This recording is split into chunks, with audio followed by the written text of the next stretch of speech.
And thank you, traders, for showing up. I look forward to this. This is a new presentation that I'm doing this year, and I'm really excited about this material, and I hope you find it valuable and useful as well.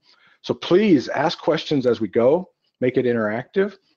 But what I'm going to present today is how to be the house, like in a casino, how to put math and probability and statistics on your side.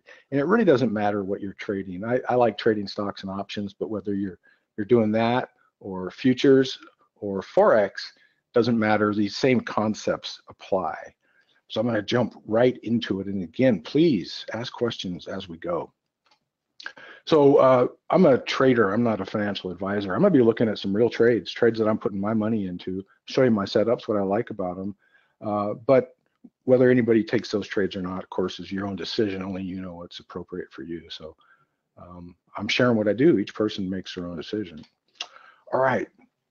I've learned in my 20 plus years of trading and investing experience that again, regardless of what kind of trade setups or what kind of indicators or what kind of instruments you're trading, there are three things that are just absolutely essential to be a consistently profitable trader. And consistent is the key word there, right?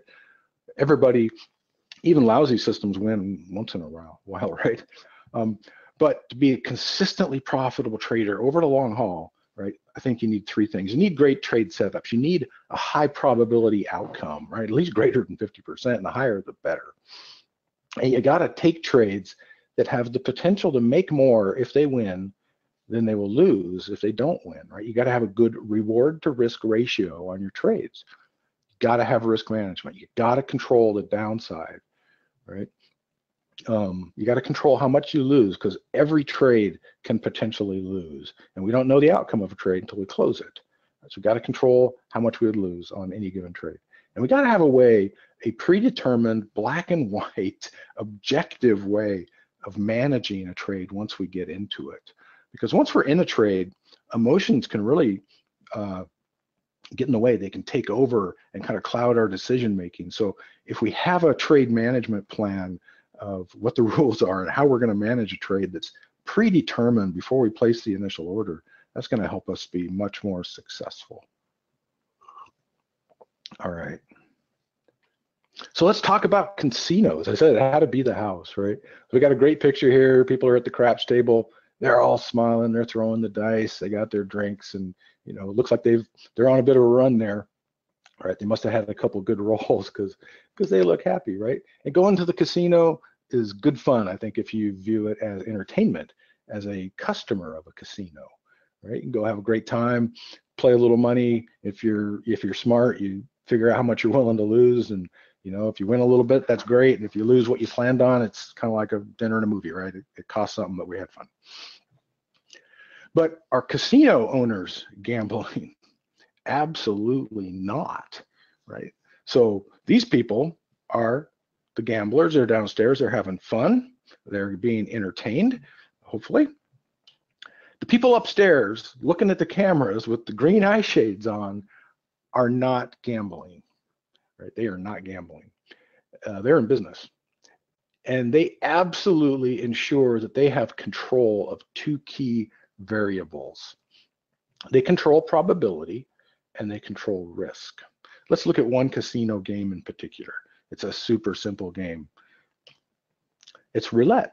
Right? Everybody knows what a roulette wheel looks like. We'll show a picture in a minute. And it seems so simple, right?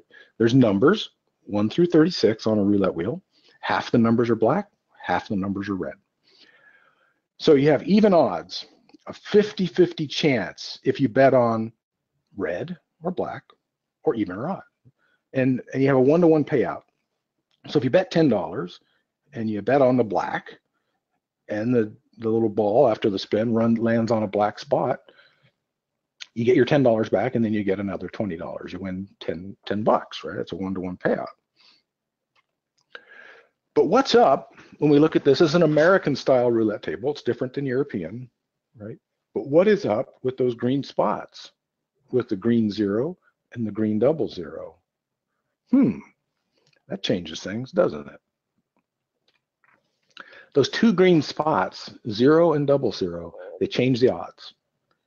from 50-50 on every roll, 50-50 that it would land on red or black, to a 47.5 probability per spin that it would land on red or black. So if you're betting red or black, odd or even, right, with the green spots in there, you now have a 47.5% chance of winning, just under half.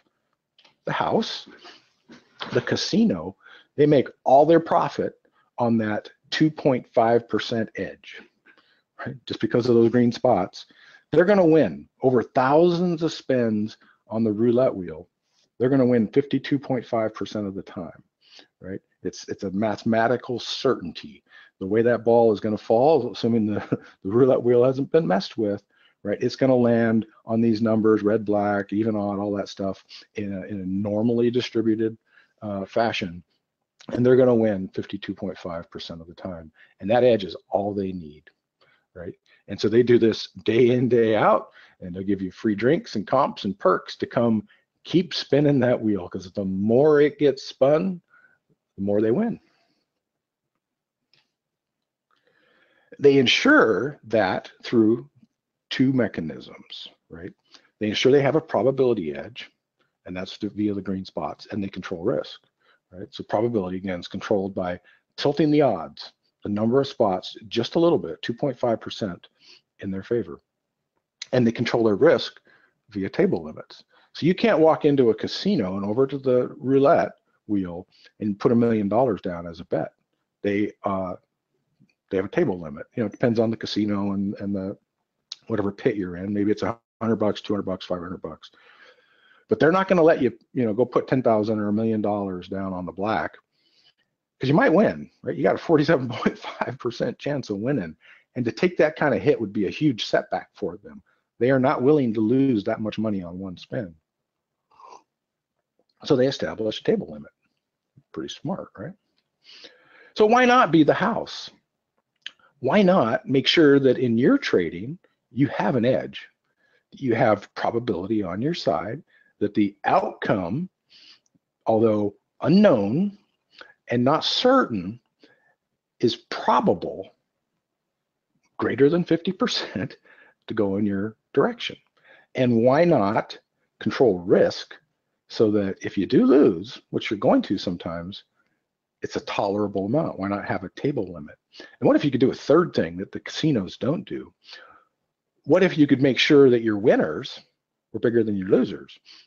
So the casino would do that by, if you lost, you'd have to pay $20, right? They'd make more when you lost, but nobody would play, right? But we can actually do that in our trading. We can control probability through trade setup. We can control risk through disciplined risk management, and we can control the reward to risk, the payout, by only taking trades that have the probability and the potential to make more if they win than they will lose if they don't win. It's pretty cool. And this is, again, it doesn't matter what indicators you're using or what instrument you trade or what time frame. These concepts apply to all trading, right? So I said, to be a consistently profitable trader, I think these three things are essential, and we're going to focus in on the first one here first. Great trade setups with a high probability outcome and a great reward to risk ratio. So I'm going to show you what I use for my trade setups. Again, it doesn't matter if you're using something totally different, if it's working for you. If you can prove through back testing, forward testing, record keeping, that your system does have an edge, right? That you're going to win more than you lose, then this would apply to you. If you don't have that, I suggest you rapidly switch to sim and do whatever research it takes to prove that you do have an edge in your trading, okay? So my trade setup, the core of my analysis is using Elliott wave. Some people roll their eyes and, oh, it's too complex, and I agree. Most classic approaches to Elliott wave are too complex. I don't like it. I use a very simple, repeatable approach to Elliott wave, right? I'm gonna,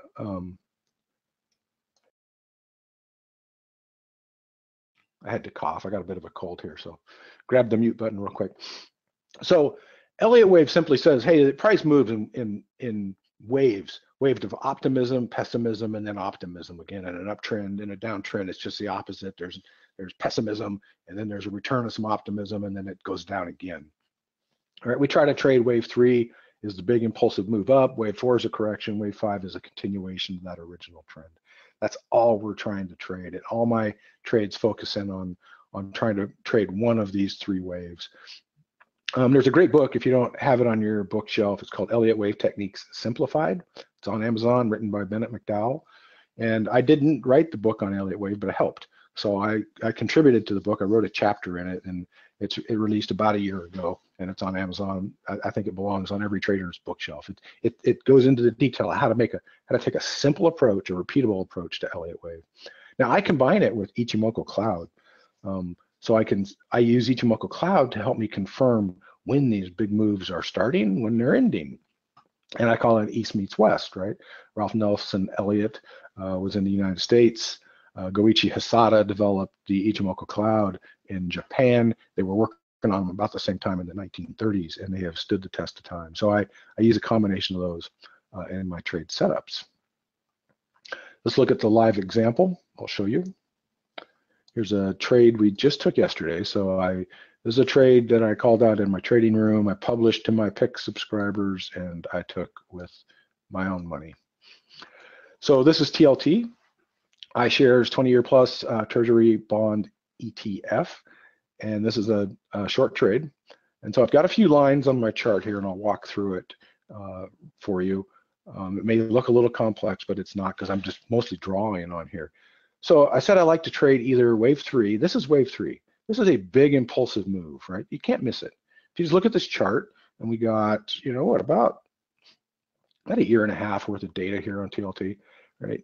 This is unmistakably a big dramatic move. That's wave 3. Then it corrected. That's wave 4. It corrected into between these 2 blue lines. These are Fibonacci retracement lines, perfectly between them.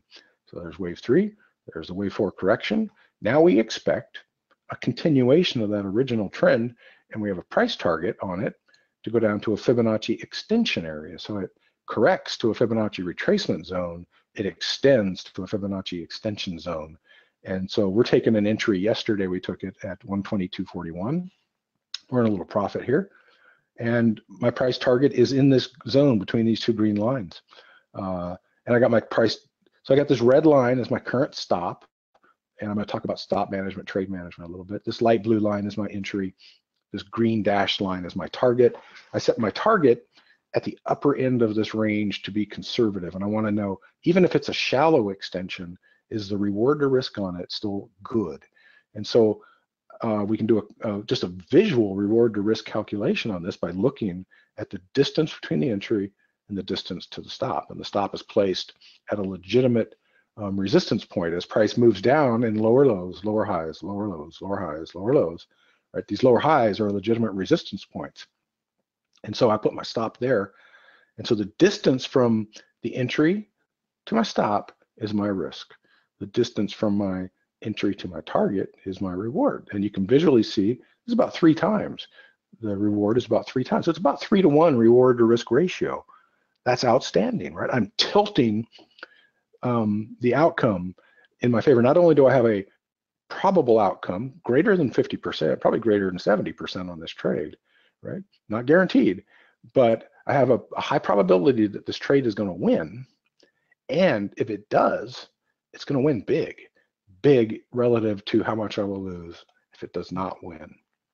So that's how I structure trades. That's the setup I'm looking for. And by the way, I said I used Ichimoku Cloud. So here's the Elliott wave count I went through. The shaded area is the Ichimoku Cloud. So you can see price broke down through the Ichimoku Cloud. And I'm also using the 200 SMA as kind of a final check. So it's down below the 200 SMA, and I've got negative momentum. So all my indicators, all my analysis is pointing to a down move, and I've got a price target here, highly probable move. Okay. We'll see what happens. I took a half size position on this because tomorrow the FOMC, Fed Open Market Committee, will make their announcement at 2 o'clock Eastern about, you know, any rethinking the rate increases. They're going to add some, all that kind of stuff. There could be some volatility. It could impact bonds for sure.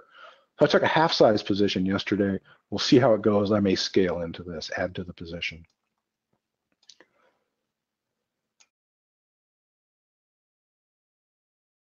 Sorry for any awkward silence. I'm just coughing and trying not to cough in your ear. All right. So we need to be a consistently profitable trader. We need, great trade setups. We need a high probability outcome. We need great reward to risk ratio. Yeah, those triangles are it's called the applied reality art system. They're simply identifying higher highs, higher lows, or in that downtrend, lower low, lower high, really special lower low, lower high sequences where the ratio of the down leg to the up leg is greater in a proprietary algorithm. They're really powerful. All right, to be a consistently profitable trader, in addition to great trade setups, you gotta use risk management. You gotta have an approach to risk management of controlling loss, because trades can fail, and they do. So the essence of risk management is you have to determine before you take the trade how much you're willing to lose on the trade. Now, we don't take any trade that we expect to lose, but we have to go into it knowing that it can lose, right? So the amount has to be pain-free. That if the trade fails, the amount that I would lose on that would not be a setback. It's pain-free. I use 2% of my account as a guideline. So it's not, people get confused on this point. It's not 2% of my account in trade capital, right? 2% in the position. It's 2% of my account would be lost if the trade fails, right? So the stop loss price is determined. I use Dow theory. I showed you in a downtrend, it's the resistance levels, right? So I determine my stop size before I calculate my position size. And my position size is calculated by taking the entry minus the stop, and I divide that into 2,000 bucks, 2% of my account. So a $100,000 account, 2% of that would be 2,000. The difference between the entry and the stop gets divided into 2,000. That'll tell me how many shares to go buy. If I'm trading with options, what I'll do is just take 2% of the account, say it's a $100,000 account, 2,000 bucks. I'll spend $2,000 on option premium. So if the thing completely comes undone, the most I lost, right, on a long option position was 2% of my account. Now there's a techniques to manage risk with options, so you can go above that with some advanced techniques. But the key concept to take away here is to establish a pain-free level. I think 2% for most traders is a good amount. Say, if the trade fails, I won't lose any more than 2% of my account, because that's, I can absorb that loss, right? And I can keep trading, and I can absorb a string of 2 or 3 or 4 of those. I don't like it. It's going to sting a little, right? But I can keep trading, and if I trust my system and if I have long-term statistics, I know that happens every once in a while. But overall, at the end, I'm going to be profitable. So, got to have risk management. Otherwise, anybody ever been in the position? And I learned this the hard way, so I've done this. The answer for me is yes, right? You go into a trade, without a trading system, and you go into it because you're sure it's going to win. This thing's going to go up or it's going to go down, and you get into it and it doesn't. It goes the other way, and then now you're kind of, without having a plan ahead of time, you're making decisions on the fly, and emotions get involved, and so you maybe get into a long trade and the thing drops, and well, that's okay, it'll come back, and then it drops some more, and you go, I hope it comes back, and then it drops some more, and pretty soon you go, I can't close that trade. Right? I can't book that loss. It's too big. Now I'm stuck, right? And it's this little cesspool of negative emotion and decision making. Let's avoid that and just have a predetermined stop and a correct position on the trade. And if it hits that level, whether I'll pull this chart back over. Whether you actually have stop orders in place or not is a topic of hot debate among traders. Some people firmly believe that having a stop order in place draws the market makers, and like little gremlins in the back room, they laugh and take out your stops, and then the thing moves on.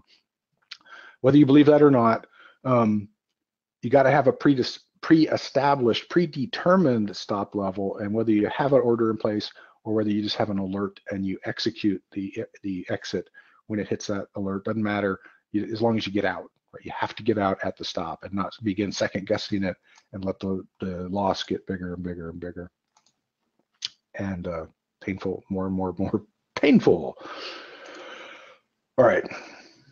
And again, jump in with any questions or comments, and you're free to, of course, disagree with me.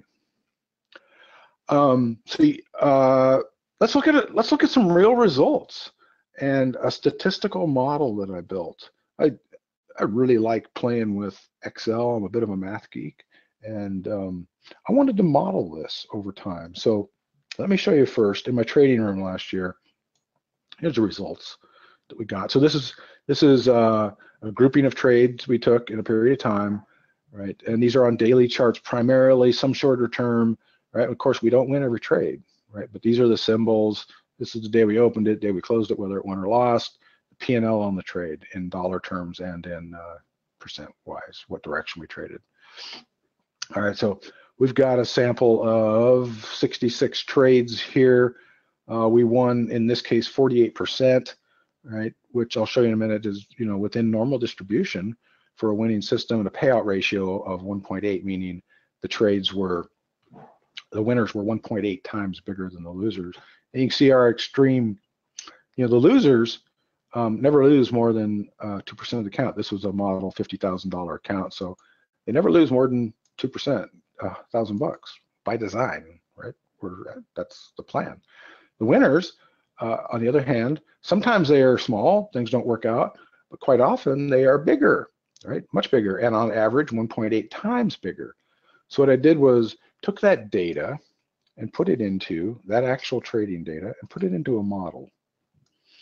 And to demonstrate this point, so here what we're doing is setting up a trading model, $50,000 account, 2% risk, meaning no more than $1,000 lost per trade.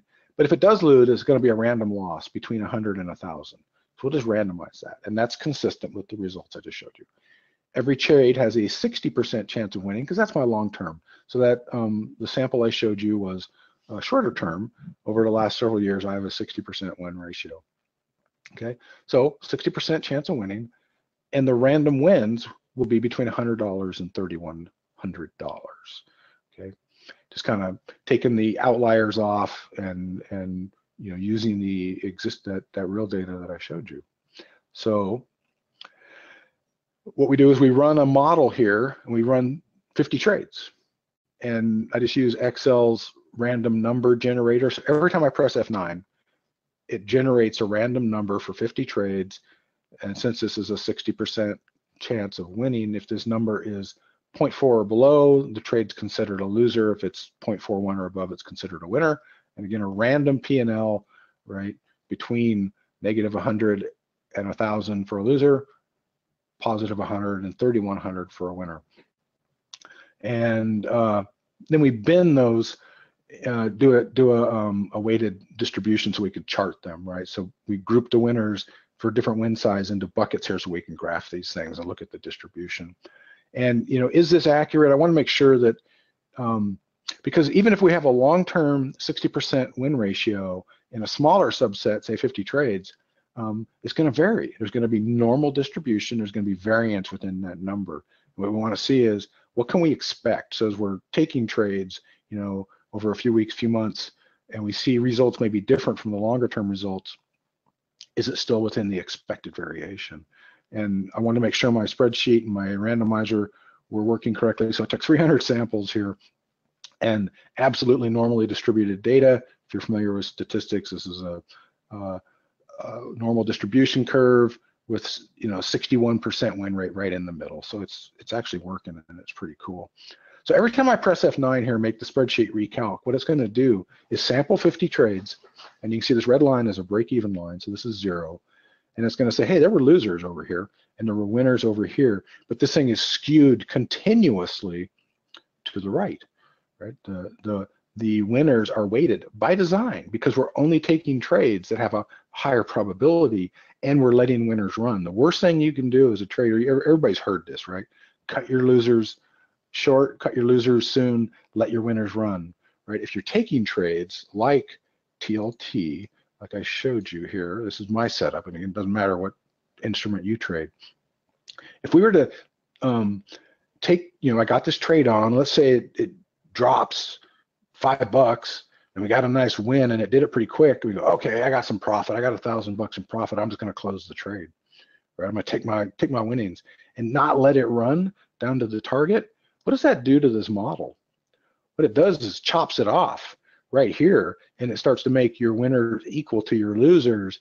And now you're a 50% profit. You got a 50-50 chance of being profitable, right? And 50-50 is not an edge. You're not being the house. What we got to do is let those winners run out to their full potential and keep this chart, this distribution weighted toward the wins. So every time I press F9, watch the statistics. So here's the win ratio right here, and this is the profitability over a 50 trade sample. Here's the payout ratio, which is the ratio of amount won to amount lost on average per trade. Every time I do it, there's quite a bit of variability, right? There's a 60% win, there's 72% win. That was a good batch. 60. You'll find we will go under 56, and our profitability will be low.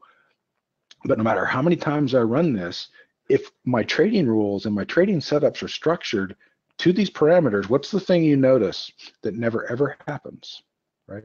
My profitability can vary, a fair amount, but what never ever happens?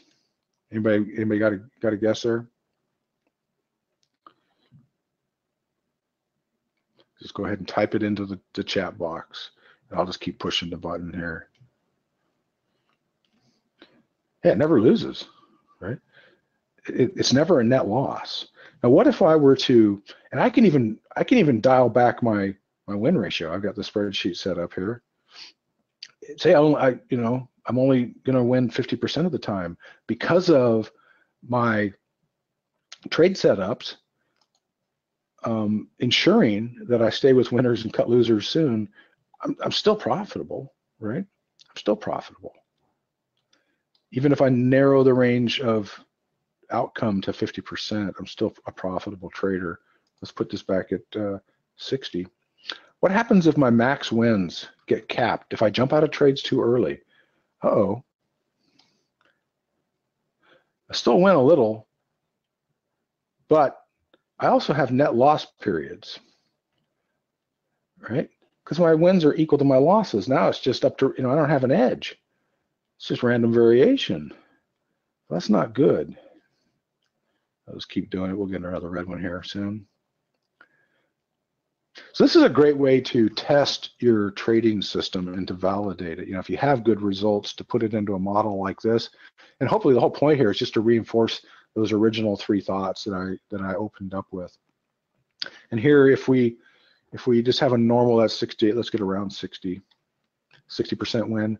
What we'll notice here in the trades is, look at that, 3 losers in a row. Knowing what your system can produce, there's 4 losers, 1, 2, 3, 4, 5 in a row, right? That's no fun, but knowing what your system is capable of and what your statistics are can help you stick to it and not freak out when you get 5 losers in a row or 3 losers in a row. Because hey, over 50 trades, I can't lose.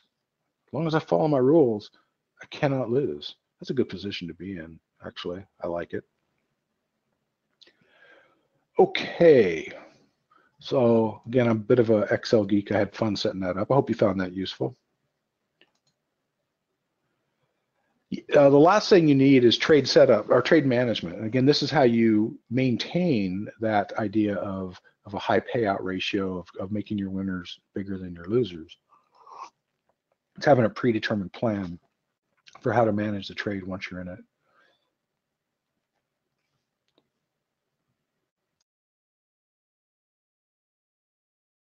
So you can get into a great trade setup and you have great risk management up front. You can still lose money on the trade if you don't have good trade management.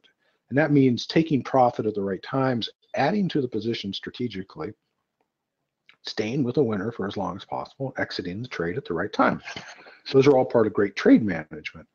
I actually have a math-based, I love math and I love statistics, right?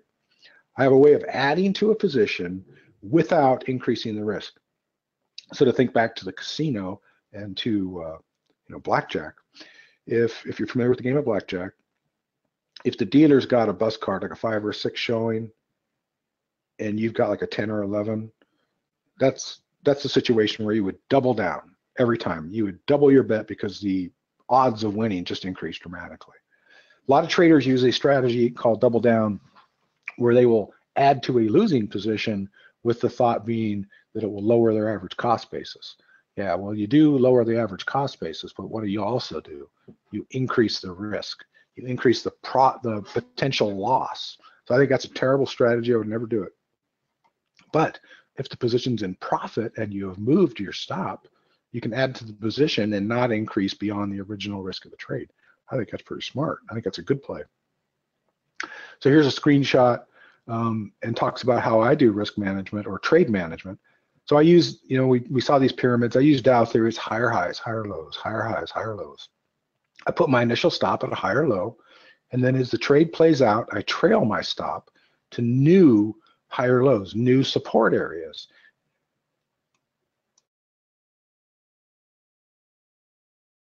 I take profit along the way. Once we're in profit at key reversal points, take a third off. Come up into more profit, take a third off. Trail my stop, trail my stop. And then when the trend has ended, and it proves it is ended by no longer putting in higher highs, higher lows, higher highs, higher lows, now all of a sudden puts in a low, lower high, new low.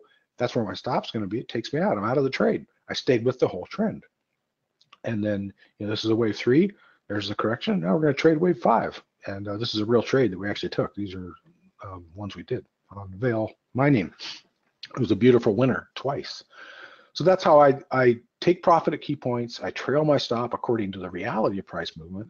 I don't believe in random or arbitrary stops, saying, well, 5%, if price comes down 5%, oh, that's my stop, I'm going to get out. Well, 5% move may be absolutely within the average true range, the average expected distribution of normal price movement for an instrument. So, each chart will show you where the support and resistance levels are based on where price came to. And I think those are the places to move our stops to. All right, where am I next? I showed you one of my current favorite trades. So if you got some symbols you would like me to look at using my method, I would be happy to take a few of those. Let me see how I'm doing on time. I think I am in pretty good shape. I think I'm in pretty good shape. So if you've got some symbols you would like to look at, I would be happy to do it. Cool. How do I find a professional trader who uses my model to manage your money? There's nobody that I know of who's using my model. There actually is a local financial planner, but probably not available to you because I'm in the Seattle area. But I'd really encourage you. This is a trading forum. I'd encourage you to learn how to do it yourself, right? Nobody's going to care about your money the way you do. Gilbert wants to look at Apple. Interesting. So here's TLT. I like this setup. Let me show you. Let's look at Apple. So Apple earnings come out on 2/1 after the close, I believe it is. And so tomorrow I'm going to be taking a position on Apple. Now Apple's dropped today, but what I'm going to be doing is taking a strangle on a strangle option position. You see these purple lines? Earlier today, I had established these. That would be, I'm going to buy a call, buy a put, right? So 170, buy a 170 call, buy a 165 put. Now price came down, so I'm going to remove these lines. What I want to do is get as close as possible to have current price right in the middle, right? And then my profit will happen on a big move that takes one of those contracts in the money. These are both going to be out of the money. It's an out of the money put, out of the money call. And if we get a big move, the one that's going to go in the money is going to make a bunch, and the one that's going to be further out of the money is going to lose a little, and I'll just go close it and run with the winning side. So tomorrow I will readjust that. So we put one on in the trading room today. We put a Facebook strangle on. And there's our levels on Facebook. We took a 190 call, 180 put, and Facebook will announce tomorrow. We've also got one on AMD, and they're announcing in a couple hours today. And you see they're right in the middle. There's our levels. We got a $15 call, $11 put. So those are some of my favorite trades right now. Strangle, Steve, it's a strangle.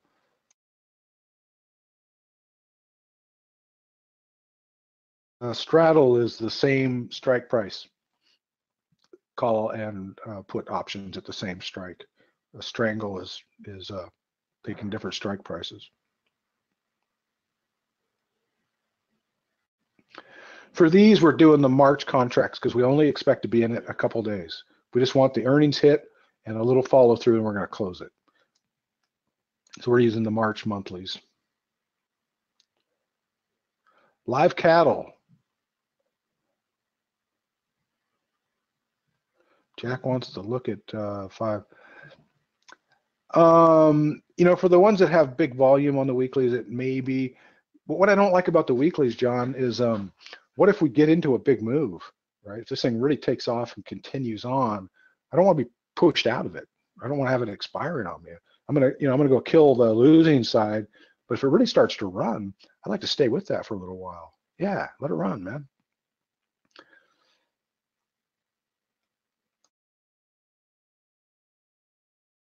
I think weeklies are more, better probably for the selling strategies because, you want them to expire and get them off your plate, right? Michael, what's a reasonable amount of dollars to start with to trade options? Yeah, probably 5 to 10K minimum, enough to, take serious positions and be serious about it. All right, Jack wants to look at live cattle future. That's just interesting. We'll look at it. LEJ18. I don't think I have the data feed for that. LEJ. I don't have the data feed for it, man. I'm sorry.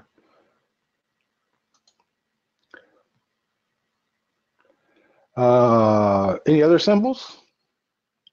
Let me show you.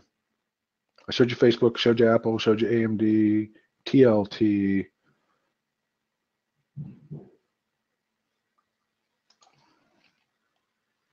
FCX, Freeport for John. Keep an eye on the time here. So Freeport McMillan. So, I'm primarily Elliott Wave swing trader. I'm looking for an impulsive move. I'm looking for a correction and then the next continuation. So Freeport's pretty messy. I like other mining companies better. Pretty messy. It did have a big impulsive move here, so you could look for a correction. You see how this is consolidating after this big impulsive move, probably going to correct. And then continue. So the correction, a little bit, oops, wrong tool. It's a bit shorter of a move than we typically like to mess with. Oh, I did it again. It's the cold medicine's messing with me. So there. We look for a correction, and it just so happens it would come right down to the cloud. So the middle of that would be about 1693. And if it did that, then I would look to take the next move up. After it corrected and turned around, say it came down to the middle, this is all hypothetical, then the next move up on this ought to go up to 21 to 23. I wouldn't try to go long here unless you're willing to sit through that pullback.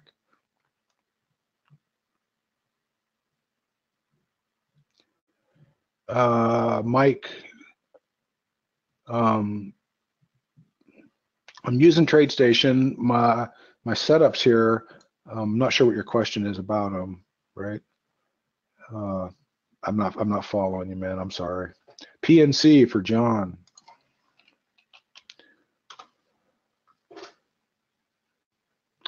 Yeah, so that's a trend trader's dream right there, and I'm a swing trader. So this is a big impulsive move. It's a big, big trend.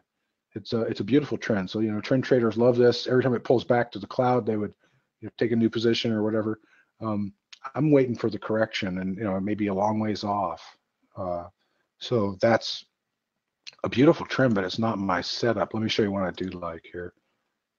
So I prove I'm not a total ogre and down on everything.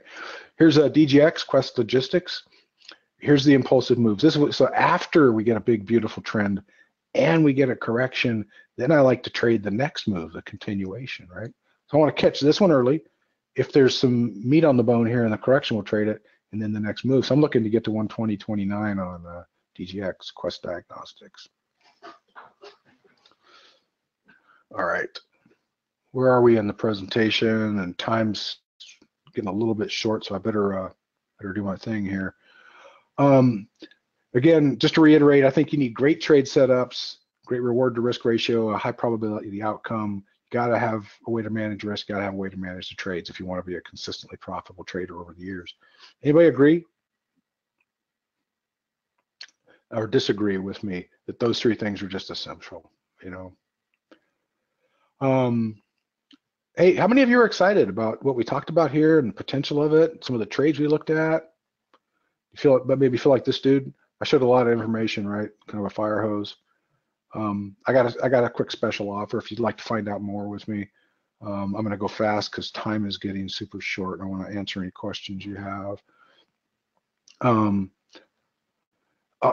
So you know, to go get one-on-one consultation and training and you know, winning picks, you're going to spend a lot of money, right? Typically around $5,000. You know, I'm going to offer you these three things that I'm doing in my own account with my current customers: great trade setups, great risk management, trade management. It's not going to cost you $5,000, right? You can get a trial for 1 week in my trading room for $7. Come check it out. See if it's a good fit. And if not, I'll give you your money back, right? Money back guarantee on your $7 experiment.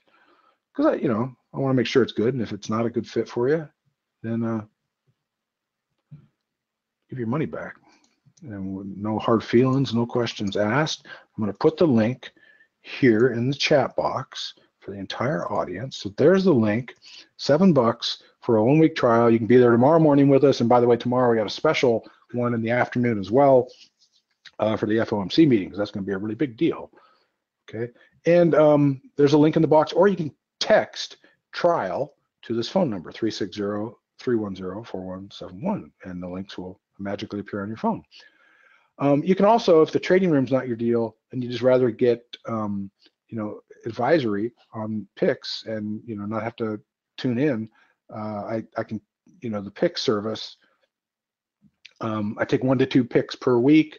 The results are on my website. We have a stellar year after year record, 100% verified. We have a third-party CPA firm audit my results, right? And they post their reports every quarter. So you can try my picks. Again, 1 to 2 picks per week. I send a text update, email update. The stuff's posted on the website. You just check it out when new alerts come out for new trades, changes. You can try it for 30 days for $37. And again, everything I do has a money back guarantee. No questions asked, no hard feelings if it's not a good fit.